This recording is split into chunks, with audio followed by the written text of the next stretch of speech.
Hey guys, today I'm going to discuss about antidiuretic hormone. It is also called vasopressin. Vaso means which is related to blood vessels, and pressin means to squeeze something. So it is a vasoconstrictor hormone. Let's see where the ADH comes from. Here, this is hypothalamus, and just beneath the hypothalamus there is pituitary gland. There are lots of nucleus present in the hypothalamus. One of such important nucleus is supraoptic nucleus. This nucleus synthesizes ADH which comes down to the pituitary gland. Here I would like to mention an important concept that ADH synthesized in hypothalamus and secrete from the posterior pituitary. So posterior pituitary doesn't produce ADH. It is just like a storehouse from where ADH secretes into the general circulation. Now ADH is antidiuretic hormone, which means it doesn't allow diuresis or water loss. So it is water conserving hormone. Now, what circumstances you need to conserve water? Well, when your blood or extracellular water is hyperosmolar. Suppose you are walking alone in a desert without drinking water and food. So you are continuously losing water through sweating, perspiration, and urination, which will eventually make your blood and extracellular fluid hyperosmolar. So in this situation, your blood need to conserve water. Here, ADH comes into action. It helps the body to reabsorb water from the kidney. As we know, normal osmolarity of the blood is 290 to 300 milliosmol per liter. So, if your body is deprived of water and blood osmolarity goes up, more and more ADH will secrete to keep the osmolarity around the normal value. Let's see how this whole system works. You must be knowing about osmoreceptors. Here, this is hypothalamus and this is third ventricle. Anterolateral area of third ventricle having some osmoreceptors which can sense osmolarity of the blood. Two such specialized structures are subfornical organ and organum vasculosum. This part of central nervous system doesn't have an intact blood-brain barrier.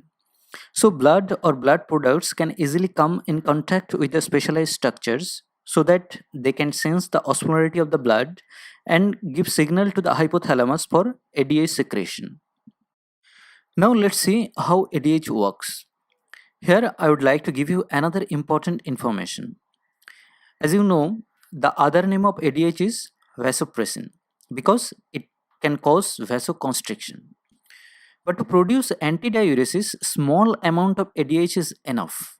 Whether for vasoconstriction, it needs more amount of or larger amount of ADH.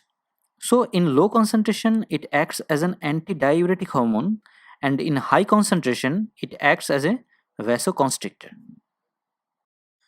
By the time luminal fluid reaches to the distal part of the nephron, precisely late part of distal convoluted tubule and collecting duct area, it is highly diluted. The osmolarity around 50 to 100 milliosmol per liter.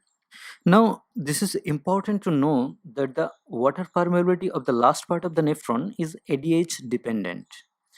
If ADH is not there, it will remain water impermeable. It means no water can resorb back to the general circulation, so it will pass out as urine. Now, let's see how ADH alter the cellular environment. Cells of this part of nephron have receptor for ADH. They are serpentine receptor or 7-pas receptor.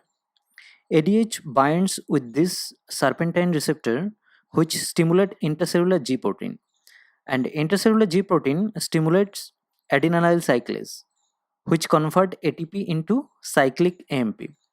When intracellular cyclic AMP goes up, it will phosphorylate protein kinase A.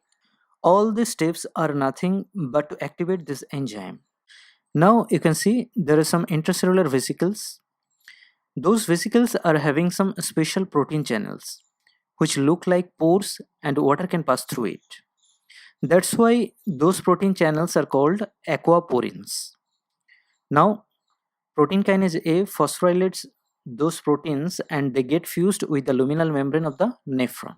Another important concept. Here you can see the collecting duct lumen. So this side of the cell is luminal side and opposite side is basolateral side. Actually, there are different types of aquaporin channels. Channels which are present on the basolateral side and luminal side are different. Only luminal side aquaporin channels are regulated by ADH. So, in the presence of ADH, aquaporin channels are planted on the luminal side of the nephron.